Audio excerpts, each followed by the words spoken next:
اسی انعام پر، اسی لالچ پر اب قدرت اللہ صاحب جو ہے وہ عدت کا کیس سن رہے ہیں کہ شادی کب ہوئی، شادی سے پہلے تعلقات تھے، یہ تھا وہ تھا۔ آپ یہاں سے ریاست کے اخلاقی دیوالیہ پن کا آپ اندازہ کر سکتے ہیں کہ وہ جو ہے کس نہج پہ ہم پہنچ گئے ہیں، یعنی انتقام۔ اور میں نے صبح بھی میرا خیال ہے ویلاگ میں کہا تھا کہ اول تو اللہ پاک آپ لوگوں کو دشمن نہ دے، لیکن اگر کسی وجہ سے آپ کو دشمن دے بھی دے تو کوئی نسلی دشمن دے، کوئی اعلیٰ نسل کا دشمن دے۔ تو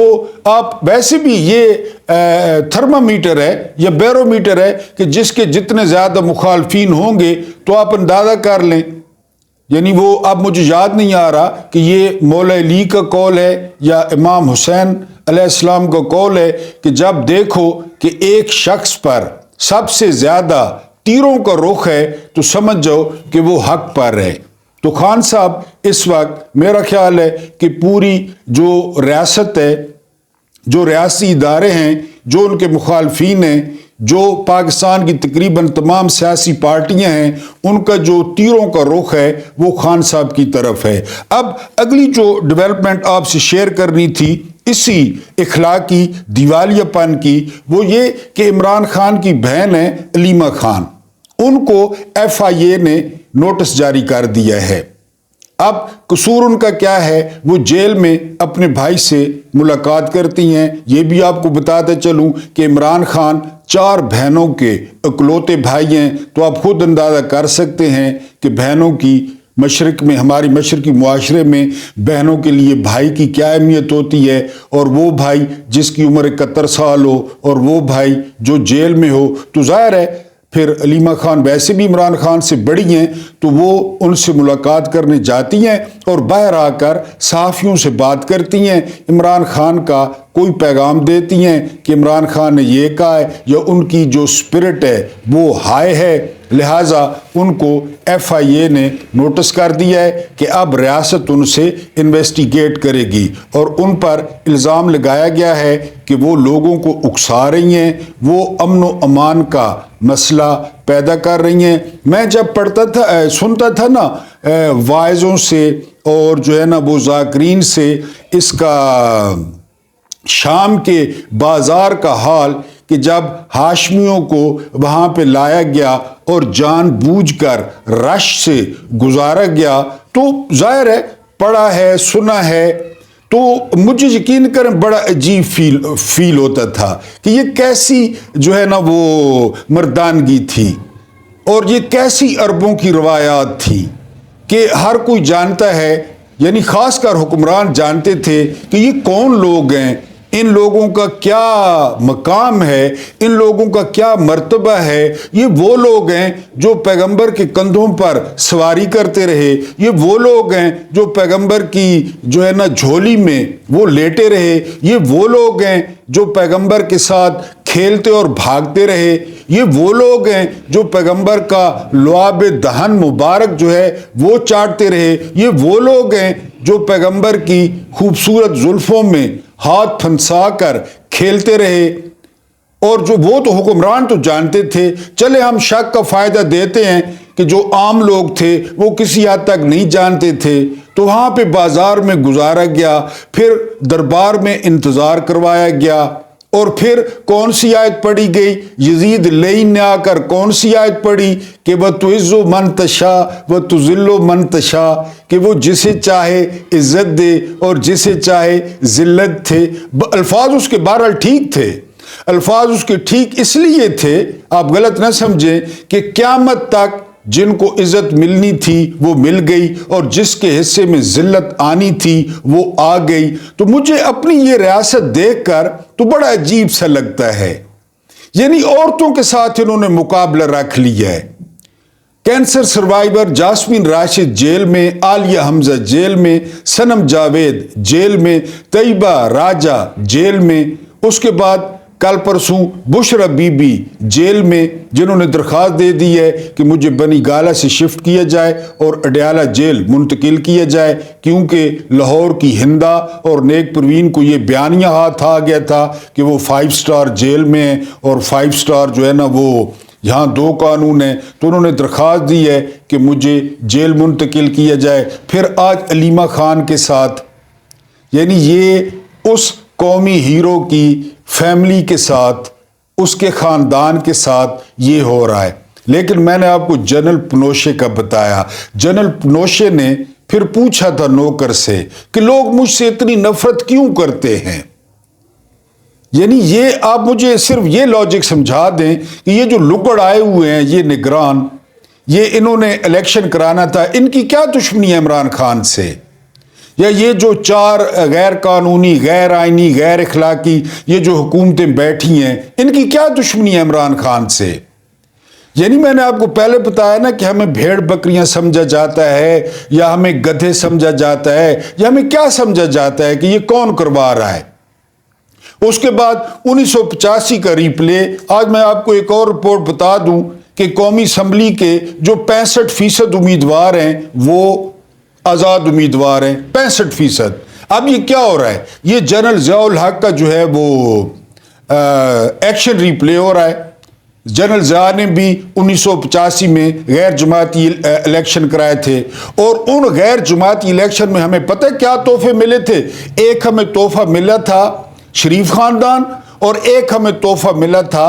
یہ زرداری کی پیپلز پارٹی، بھٹو صاحب کی نہیں۔ اور 1985 کے بعد جو اس ملک میں غدر مچا،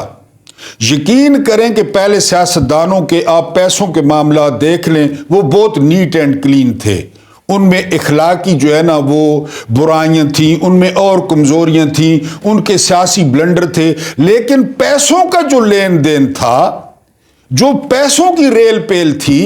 جو کرپشن بام عروج پر پہنچی، وہ ان 2 خاندانوں نے پہنچائی۔ اور ریکارڈ پہ ہے کہ زرداری نے بی بی کو کہا تھا کہ لاہوریوں کا مقابلہ کرنا ہے تو پیسے اکٹھے کرو، یہ میڈیا خریدتے ہیں، یہ جج خریدتے ہیں، یہ صحافی خریدتے ہیں، یہ صنعتکار خریدتے ہیں، لہذا مال کو ملو۔ اس لیے بے نظیر بھٹو نے پھر اپنا انویسٹمنٹ منسٹر، وزیر سرمایہ کاری اپنے شوہر کو لگایا تھا، زرداری کو۔ زرداری نے بے نظیر کو اس راستے پر ڈالا، اور پھر 85 کے بعد آپ دیکھ لیں، 85 سے پہلے سیاستدانوں کے اثاثے اور رقم دیکھ لیں، اور 85 کے بعد دیکھ لیں، آپ پھر یہی کرنے جا رہے ہیں کہ جی وہ 85 والا جو ہے نا ایکشن ریپلے ہو۔ کیوں؟ ہائیبرڈ سسٹم کے لیے کہ اصل جو ڈوریاں ہوں وہ ہمارے ہاتھ میں ہوں، کوئی ہل نہ سکے، اصل حکمرانی ہم کریں، جنرل پنوشے، کہ اصل معاملات ہمارے ہاتھ میں ہوں۔ اتنی کمزور، اتنی غیر مقبول اور اتنا چوں کا مربع، وہ جو آج سے 2 سال پہلے وہ جو کت خانہ تھا اس کا پی ڈی ایم کا، بالکل وہی ماڈل جو ہے وہ بنانے کی کوشش کی جا رہی ہے، اور اب تو نام بھی آنا شروع ہو گئے ہیں۔ آج سمیع ابراہیم صاحب بتا رہے تھے کہ زرداری کو صدر، شہباز شریف کو وزیر اعظم، اور اس نیک پروین کو وہ پنجاب کا وزیر اعلیٰ بنایا جائے گا۔ اس طرح الیکشن ہوتے ہیں کہ 8 تاریخ کو پولنگ ہے اور آج عہدے تقسیم ہو رہے ہیں، اس کو الیکشن کہتے ہیں، اس کو ڈیموکریسی کہتے ہیں۔ دنیا میں ملک اس طرح آگے بڑھتے ہیں، دنیا میں ملک اس طرح ترقی کرتے ہیں، دنیا میں سرمایہ کاری اس طرح آتی ہے کہ 84 ارب ڈالر فلاں سے اور 20 ارب ڈالر فلاں سے، اور یہ what is this naan sense? آپ کب ہمیں قوم سمجھیں گے؟ آپ کب ہمیں گوشت پوشت کا انسان سمجھیں گے؟ کہ آپ نے ہمیں جو ہے نا وہ یہی بریانی برانڈ سمجھنا ہے، یا بے نظیر انکم سپورٹ والا سمجھنا ہے؟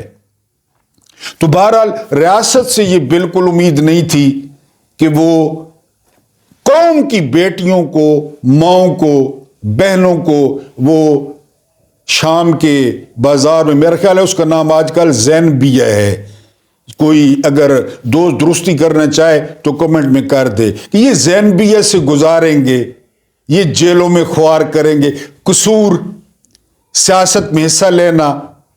کہ نہیں جی یہ جو 50% آبادی ہے یہ بس گھروں میں بیٹھے، یہ تندور جلائے، یہ ٹنڈے پکائے، یہ گوبھی پکائے، یہ کون ہوتے ہیں جی ہمارے معاملات میں؟ ہم بھی ایک حد تک جو ہے نا وہ ہیں، حامی ہیں ایک حد تک، لیکن اس طرح برتاؤ کرنا ماؤں بیٹیوں کے ساتھ، بہنوں کے ساتھ، اور پھر اپنے آپ کو ماچو مین سمجھنا،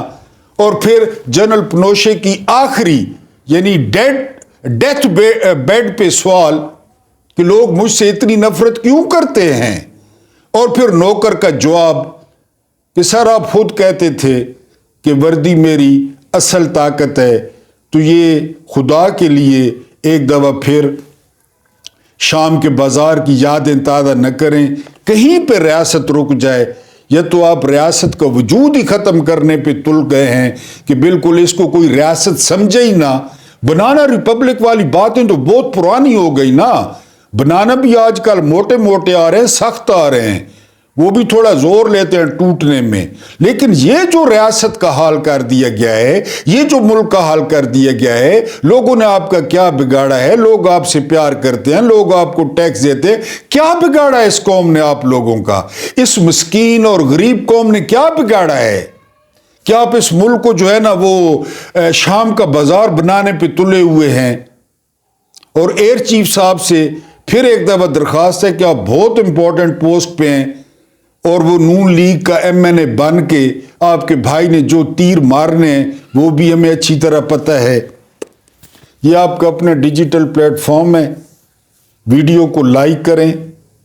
اور کمنٹس کریں، اس سے ہماری رینج بڑھتی ہے، ویڈیو زیادہ لوگوں تک جاتی ہے، ورنہ آواز خاموش کرنے والے بہت زیادہ رپورٹنگ کرتے ہیں۔ دوسرا، اس یوٹیوب فیملی کو بڑھانے اور پھیلانے میں